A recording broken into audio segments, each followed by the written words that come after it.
Yes, magandang araw sa lahat.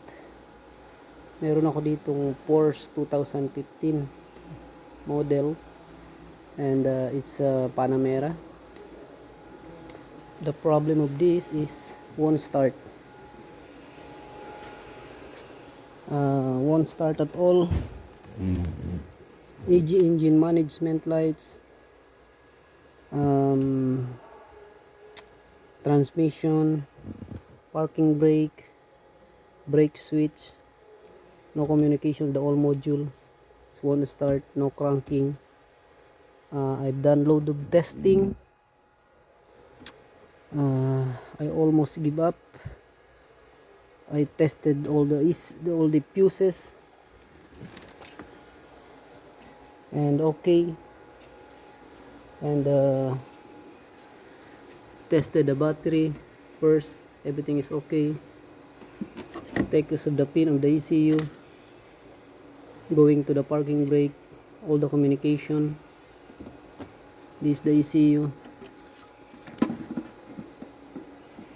Going to the parking brake transmission control module, and still won't start. And I almost give up. And the last thing I check is I go to the fuses, all the battery. I charge the battery to have a good battery because the code has no communication to the all module. And I found out one thing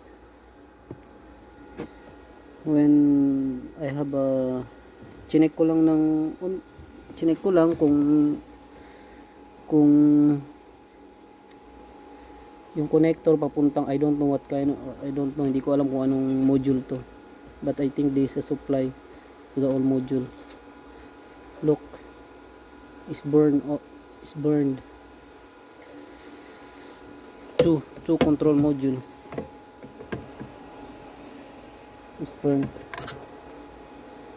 I don't know what's happened. It's here. Look, all the corrosion. So water.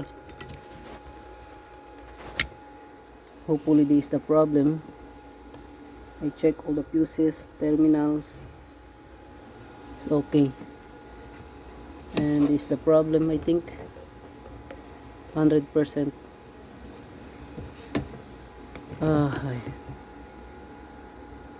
It's a headache. It's good that the module is here. It's easy to access. Hopefully this is the problem. I clean it first. Let's try to clean it first, then we go from there.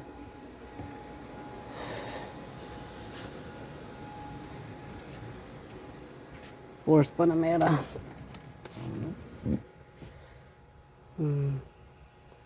Brake switch is not recognized. Gear lever won't shift. I think that is the supply going to the ECU and all the modules. If you have the same problem on this, all the lights on the dash, it's better to check that two module on the boot, because I don't know before. I don't know if that is the problem. That's why I check everything. I step by step checking, go to the basic inspection first, and I check everything is all fine, and I found out that module is faulty because of the corrosion. I update you later kung maging okay. Hopefully